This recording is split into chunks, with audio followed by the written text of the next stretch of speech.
জয়দেব মেলা বলছি, যেটা জয়দেব ধাম বলছি, ওটা জয়দেবের মেলা ছিল না, ওটা জয়দেব ধাম ছিল না, জায়গাটার নাম ছিল কেন্দুবিল্ল গ্রাম, পরে হয়েছে জয়দেব ধাম। তাহলে কি করে জয়দেব ধাম হলো, কি করে, কেনই বা মেলা বসে, কার জন্য এই জয়দেব ধামের এত নাম, সেটাই জানবো। কেন্দুবিল্ল গ্রাম থেকে জয়দেব ধাম কি করে হয়ে গেল সেটাই জানবো। আমাদের আজকের বিষয়বস্তু ভক্ত জয়দেব পদ্মাবতীর কথা। সবাই আশীর্বাদ করবেন, কিঞ্চিত কিঞ্চিত পদধূলা এই অধমার মস্তকে দিয়ে আশীর্বাদ করবেন, যেন কিছু বলতে পারি বা না পারি, যেন দুটো কৃষ্ণ কথা হরি কথা বলতে পারি। তো বিষয়ে যাওয়ার আগে, মানে লীলায় যাওয়ার আগে একটুখানি গৌর কথা বলতে হয়। কেন কেন জানেন? ওই সূর্যের থেকে যেমন সূর্যের আলোটাকে আলাদা করা যায় না, সূর্যের তাপ আলাদা করা যায় না, চাঁদ থেকে যেমন চাঁদের আলো বাদ দেওয়া যায় না, চিনি থেকে যেমন তার মিষ্টিটাকে আলাদা করা যায় না, সেরকম লীলার থেকে গৌরকেও আলাদা করা যায় না। আমরা সবাই বলি না, ওরে নিতাই বিনে ভাই গৌর নাহি পায়, গৌর বিনে ভাই রাধা কৃষ্ণ নাহি পায়। আগে গৌর নিতাই, তবে তো রাধা কৃষ্ণ বাবু। ওমায় গৌর নিতাই তো রাধা কৃষ্ণকে এনেছিলেন, আগে তাদের কথাটা জানতে হবে। সে ব্রজের বাঁকা কৃষ্ণই তো হয়েছে কলিযুগে নদীয়ার নিমায় গৌর হয়েছে। তা আজকে নবদ্বীপে গৌর হরি আমার ভক্তগণকে সঙ্গে করে নিয়ে, সাউন্ডটা যেমন ছিল তেমন করুন, আবার প্লেন হয়ে গেল। জয় নিতাই, জয় গৌর, থাক, আর কিছু করবেন না আপনি। সিধাম নবদ্বীপের মাটিতে পতিত পাবন গৌরাঙ্গ সুন্দর ধুলাই গড়াগড়ি দিয়ে নাম করছে। আচ্ছা কেন মা? আপনাদের মনে হয়তো প্রশ্ন জাগবে যে মা গো, ভগবানের তো কিছু অভাব নেই, তাহলে কেন ভগবান হয়ে গড়াগড়ি দিল কেন? একটাই কারণ, কি জানেন? আপনাদের মতো ভক্তের চরণ ধুলো অঙ্গে মাখবো বলে, ভক্তের পায়ের ধুলো গায়ে মাখবো বলে ভগবান হয়ে ধুলায় গড়াগড়ি দিচ্ছে।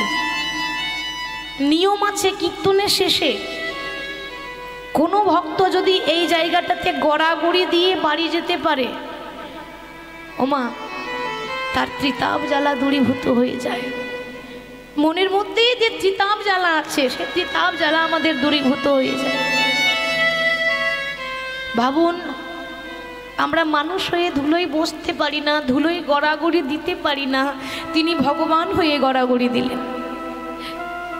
টাকা থাকলে দামি দামি চেয়ারে বসা যায় মা, পয়সা থাকলে দামি দামি গদিতে বসা যায়, কিন্তু ভক্তের আসন যা পয়সা দিয়েও বাজারে পাওয়া যায় না। এই যে আপনারা বসেছেন না, এটা পরীক্ষিতের আসন। রাজা পরীক্ষিত এই আসনে বসেছিল, শ্রোতার আসনে, 7 দিন ভাগবত শুনেছিল। বাবা, বহু ভাগ্যের জোরে এমন আসন পাওয়া যায়, বহু ভাগ্যের জোরে হরিকথা কৃষ্ণ কথা শোনার সৌভাগ্য পাওয়া যায়। আজকে ভগবান অর্থাৎ গৌর হরি একটা কথাই শুধু প্রচার করছেন, ভক্ত মোর তোমরা হরি নাম করো, নাম ছাড়া যে গতি নাই, গতি নাই, গতি নাই। ওমা একবার নয় 3 বার বলছে গতি নাই। কেন? এই যে কলিযুগ আমরা বাস করছি, এই কলিযুগটা ভালো না খারাপ মা? কি মনে হয় আপনাদের? কলি ভালো না খারাপ? কি বাবা, কলি ভালো না খারাপ? খারাপ। বেশ, বাবা বলবে মা গো, এত অন্যায় হচ্ছে, এত অত্যাচার হচ্ছে, এরপর তুমি কলি ভালো বলছো কি করে? কি গো, তাই তো? কলিযুগ হচ্ছে খারাপ, কলিযুগ হচ্ছে পাপের যুগ। কিন্তু তবুও কিন্তু যারা পণ্ডিত তারা কলম দিয়ে গেলেন যে এত অন্যায় হয়, এত অত্যাচার হয়, তবু কলিযুগটাই ভালো।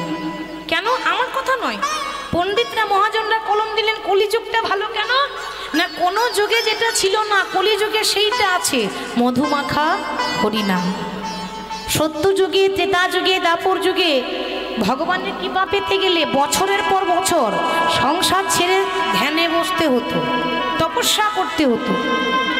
আমরা কলিযুগের মানুষ, আমাদের তপস্যা করার সময় আছে মা? এত সময় নেই। তাই ভগবান ভাবলেন যে কলিযুগের মানুষ অন্নগত প্রাণ, পেটের জন্য মানুষ সারাদিন কর্ম করে, তাদের হাতে সময় নেই যে তারা তপস্যা করবে। তাই আমাদের জন্য সঠিক পথটাকে বের করে দিলেন। সেটা হচ্ছে তোমাদের কিছু করতে হবে না, একবার শুধু দুটি বাহু তুলে হরি বল বললেই কৃপা হয়ে যাবে।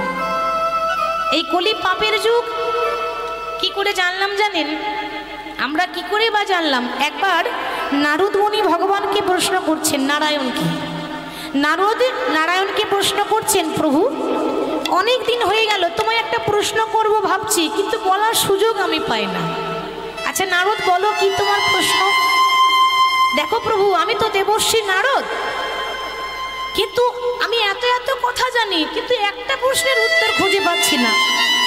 যে এই যে দাপর যুগটা শেষ হলো, কলিযুগ এসেছে আগত, আমি জানতে চাই প্রভু যে এই কলিযুগের মানুষগুলো কেমন হবে, মানুষগুলোর গুণ কেমন হবে, মানুষের স্বভাব কেমন হবে, আমি জানতে চাই যে কলিযুগের প্রত্যেকটা মানুষ কেমন হবে। ভগবান বললেন, নারদ এই কলিযুগের মানুষ জানতে গেলে তোমাকে এখানে থাকলে হবে না, তোমাকে মর্তধাম যেতে হবে। মর্তধাম? কিন্তু প্রভু মর্তধামে তো মানুষ মরতে যায়। ওমা মর্তধাম কোনটা গো? এই যে আমরা আছি না এই পৃথিবীর মাটি, এটার আরেক নাম হলো মর্তধাম। এখানে মানুষ আসে মরতে মরতে, একেবারে মরা নয়, তিলে তিলে কর্মের ফল ভোগ করছি, এটাকেই বলে মর্তধাম। তো দেখো নারদ, আমার মনে হয় বলার থেকে নিজের চোখে দেখে আসাটা বেশি ভালো হবে, কি গো তাই না? একটা বলা শোনা কথা আর একটা চোখে দেখা অনেকটা ডিফারেন্স আছে। তুমি যাও মর্তধাম থেকে ঘুরে এসো, তুমি নিজেই বুঝতে পারবে কলিযুগের মানুষগুলো কেমন হবে। নারদ মুনি যাচ্ছে, হাতে রয়েছে বীণা যন্ত্র। আচ্ছা নারদের বাহন কি মা? নারদের বাহন ওই দেখেছেন, বলছে নারদের বাহন ইঁদুর। সর্বনাশ, নারদের বাহন ইঁদুর? আমার মায়েরা জানে নারদের বাহন ঢেকি। বাহ, লক্ষ্মী মা আমার ঢেকির উপরে চেপেছে, ওটা নারদের বাহন। দি ঢেকির উপরে চেপে হাতে বীণা রয়েছে, সব সময় তো নারায়ণ নারায়ণ করে, দি বীণাটি নিয়ে ওই স্বর্গ থেকে মর্তধাম নেমে আসছে।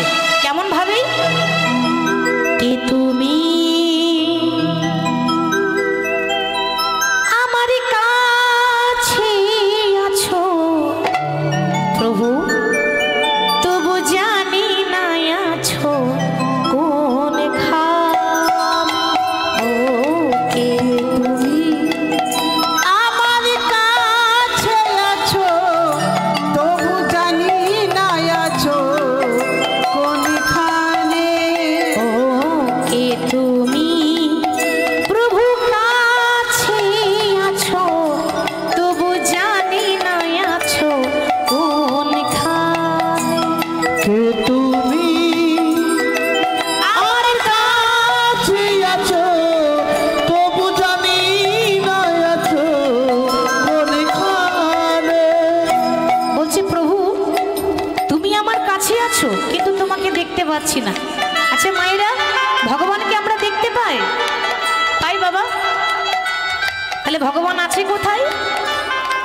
গয়া কাশী মথুরা বৃন্দাবনে আছে? গয়া কাশী মথুরা বৃন্দাবনে ভগবান আছে বাবা? নেই, ওখানে পাবেন না। আপনি বাইরে খুঁজলে পাবেন কোথায়? ভগবান আছে আমাদের অন্তরে, ঠিক তো? আমাদের হৃদয়ে ভগবান বসে আছে। তবে যদি বলেন সাক্ষাৎ ভগবানকে দেখব, দেখতে পাবেন না। কেন? ভগবানকে দেখতে গেলে ওমা হাজার হাজার হ্যালোজিন জেলে দিলেও দেখতে পাবেন না। আর ভগবানকে দেখতে গেলে হাজার হাজার টিউবলাইটে জেলে দিলেও দেখা যায় না। সবার মধ্যে একটা নয়ন আছে, সেটা হলো জ্ঞানের নয়ন, ঠিক তো বাবা? এই জ্ঞানের নয়ন যতক্ষণ না খুলবে আমরা প্রভুকে দেখতে পাবো না।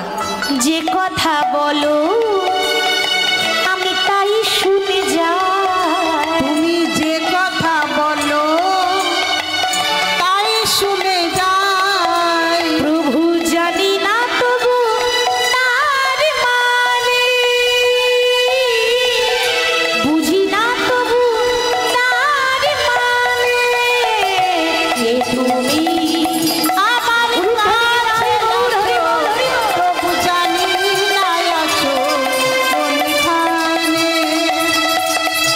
তুমি আমার কাছে আছো তবু জানি না আছো কোনখানে। হাতটা ধরি আমাকে চালা অন্ধকারি তুমি প্রদীপ জ্বালা। হাতটা ধরে আমাকে চালাও অন্ধকারে প্রদীপ জ্বালাও। মাগো বলছি ভগবানের ইচ্ছা ছাড়া গাছের একটা পাতা পর্যন্ত নড়ে না, নড়ে কি? আমি বলার কে যদি তিনি না বলান? ঠিক তো বাবা? মনে রাখবেন গাড়ি আপনার হতে পারে কিন্তু গাড়ির ড্রাইভার কিন্তু আপনি নন। গাড়ি আপনার, ড্রাইভার আপনি নন। তাহলে গাড়ি চালাচ্ছে কে মা? গাড়ির ড্রাইভার কে গো? গাড়ি চালাই বংশীবদন, গাড়ি চালাই বংশীবদন মানে আমাদের ভগবান। হাতটা ধরি আমাকে চালা অন্ধকারি তুমি প্রদীপ জ্বালা। হাতটা ধরে আমাকে চালাও অন্ধকারে প্রদীপ জ্বালাও।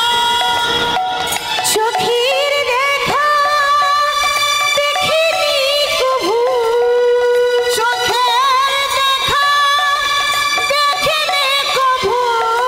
না নাই কি খেলা কি জানে কে তুমি আমার কাছে আছো তবু জানি না আছো কোনখানে। কে তুমি প্রভু কাছে আছো তবু জানি না আছো, তবু জানি না আছো, তবু জানি না আছো নারায়ণ নারায়ণ নারায়ণ। বিনাটি নিয়ে নারায়ণের নাম গাইতে গাইতে ওমা যেই না স্বর্গ থেকে মর্তধামে নেমে এসেছে। কি দেখতে এসেছে মা? কলিযুগের মানুষগুলো কেমন হবে, তাই তো? হঠাৎ নারদ কি দেখলো জানেন মা? রাস্তা দিয়ে পেরিয়ে যাচ্ছে নারায়ণ নারায়ণ করে। হঠাৎ দেখছে একটা পুরুষ মানুষ বাবা রাস্তা দিয়ে পেরিয়ে যাচ্ছে। একটা পুরুষ মানুষ রাস্তা দিয়ে পেরিয়ে যাচ্ছে, কাঁধে একটা সুন্দরী মহিলা বসে আছে। ভাবুন এরকম দৃশ্য কিন্তু কোনোদিনও দেখিনি নারদ। কাঁধে একটা সুন্দরী মহিলা বসে আছে আর আরেক হাতে একটা বৃদ্ধা নারীকে টানতে টানতে নিয়ে যাচ্ছে। ওমা নারদ তো দেখি অবাক।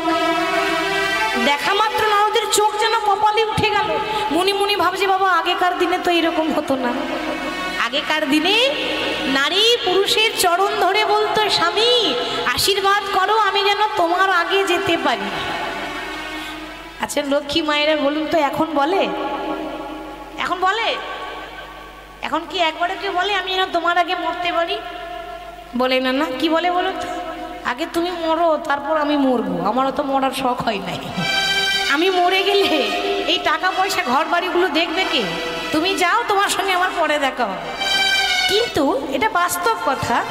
আগে বলতো স্বামী আমি যেন তোমার আগে যেতে পারি, মানে আমার যেন তোমার আগে মৃত্যু হয়ে যায়। কিন্তু এ কেমন দৃশ্য? যে নারী পুরুষের চরণে প্রণাম করে সেই নারী পুরুষের কাঁধে চেপে আছে আর আরেকটা নারীকে টানতে টানতে নিয়ে যাচ্ছে কেন?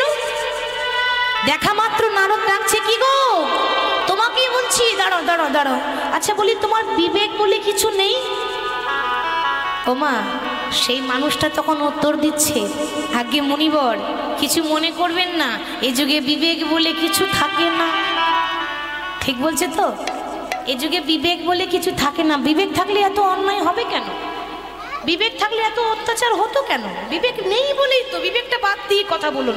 আচ্ছা বেশ, তুমি কিরকম পুরুষ?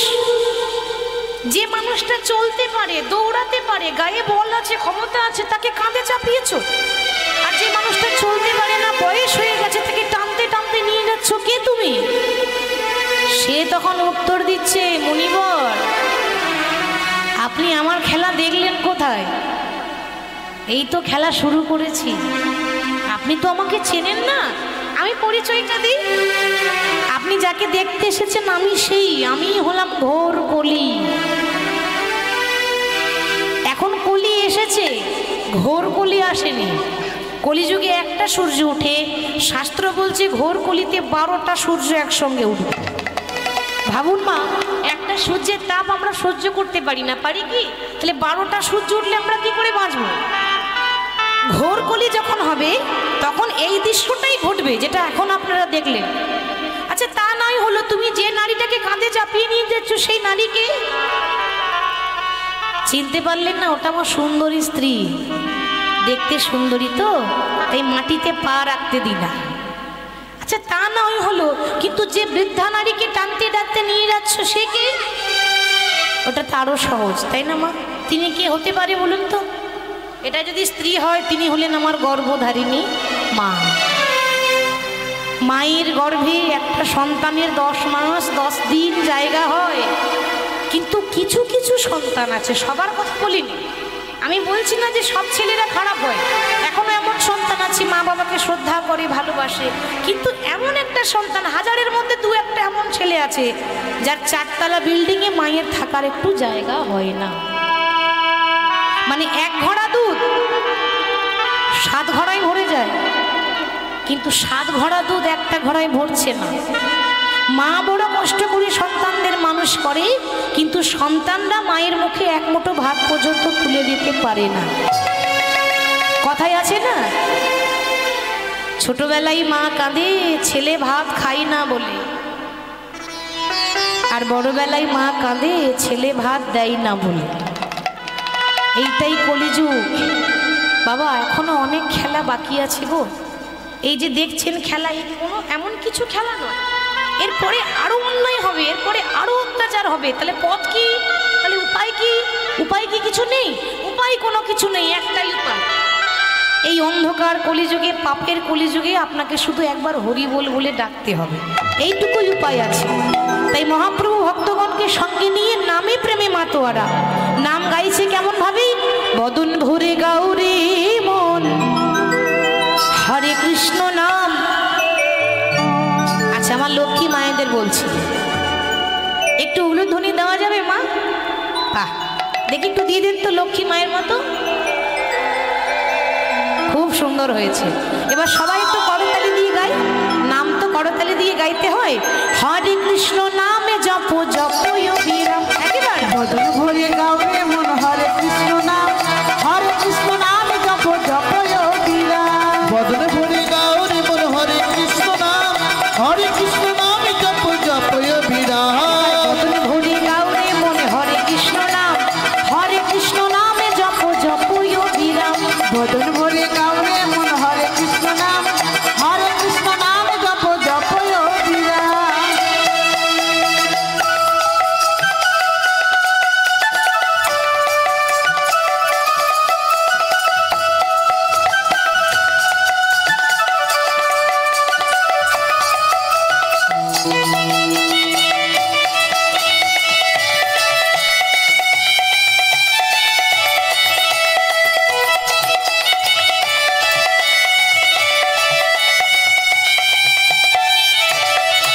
তোমরা চলিতে চলিতে বলো রাধে কৃষ্ণ নাম, চলিতে চলিতে বলো রাধে কৃষ্ণ নাম, চলিতে চলিতে বলো রাধে কৃষ্ণ নাম। চলিতে চলিতে বলো রাধে কৃষ্ণ নাম। রাধে কৃষ্ণ নামে জপ জপ অবিরাম। রাধে কৃষ্ণ নামে জপ জপ অবিরাম। আর রাধে কৃষ্ণ নামে জপ জপ অবিরাম। রাধে কৃষ্ণ নামে জপ জপ অবিরাম। বদন ভরে গাউরে মনে হরে কৃষ্ণ নাম, হরে কৃষ্ণ নামে জপ জপ অবিরাম। ভজন ভরে গাওরে মন হরে কৃষ্ণ নাম, হরে কৃষ্ণ নামে জপ জপ অবিরাম। ভজন ভরে গাওরে মন হরে কৃষ্ণ নাম, হরে কৃষ্ণ নামে জপ জপ অবিরাম।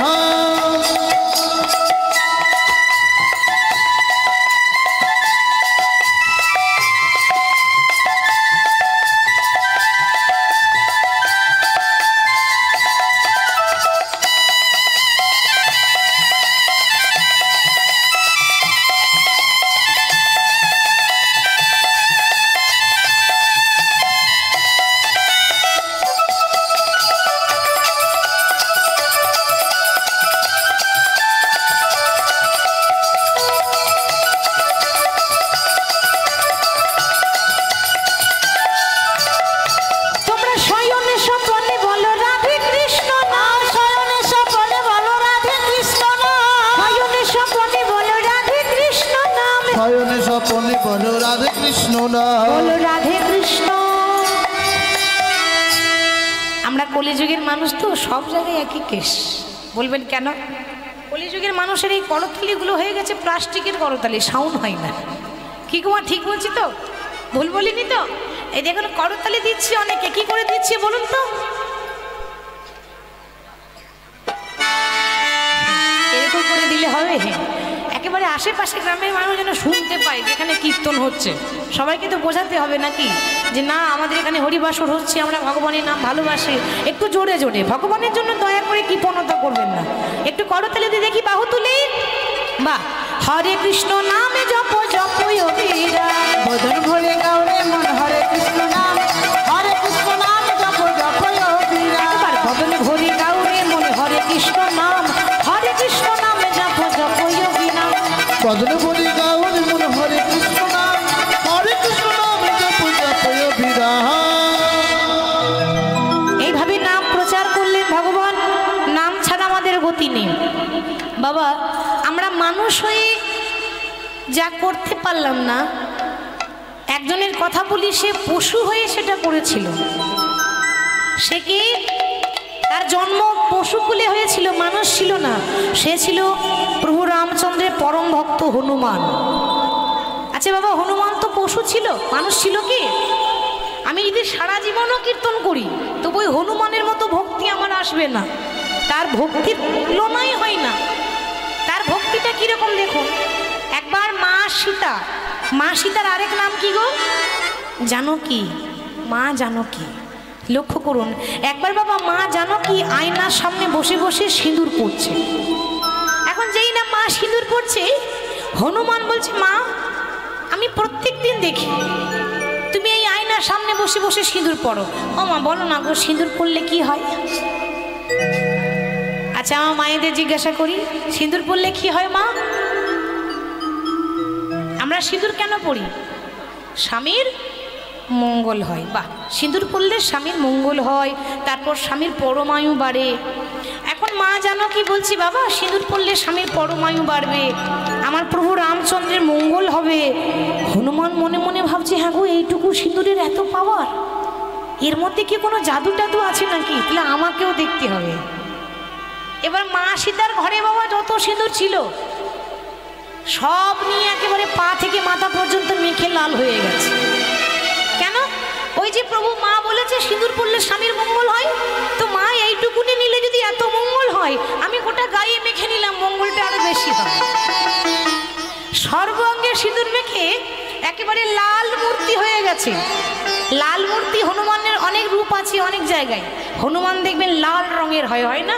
ওই সিঁদুর মাখা রূপটা তারা তুলে ধরে। যে সিঁদুর মেখে লাল হয়ে সিংহাসনে বসে আছে।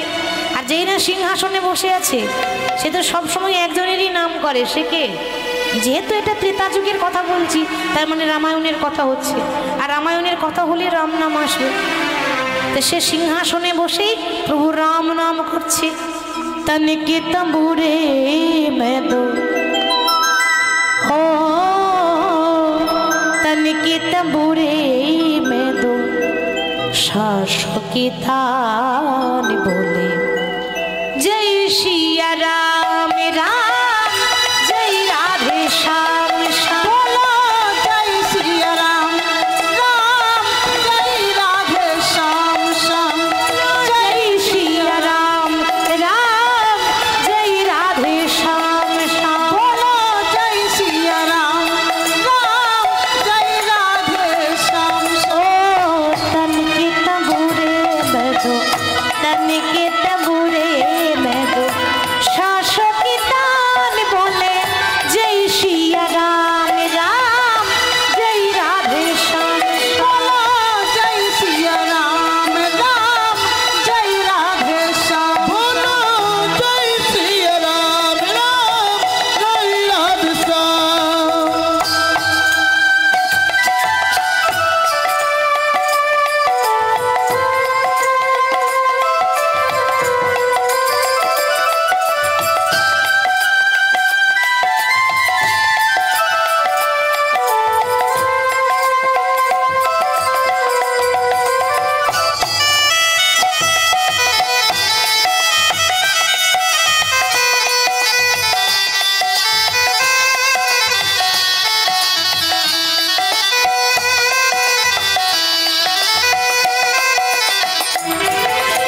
लगन लगी रे राधा जी से, जगी रे जगमग ज्योति, जगी रे जगमग ज्योति।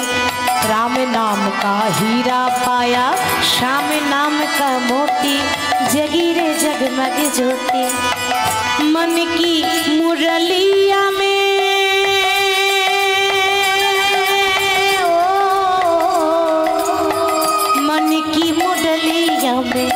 मन की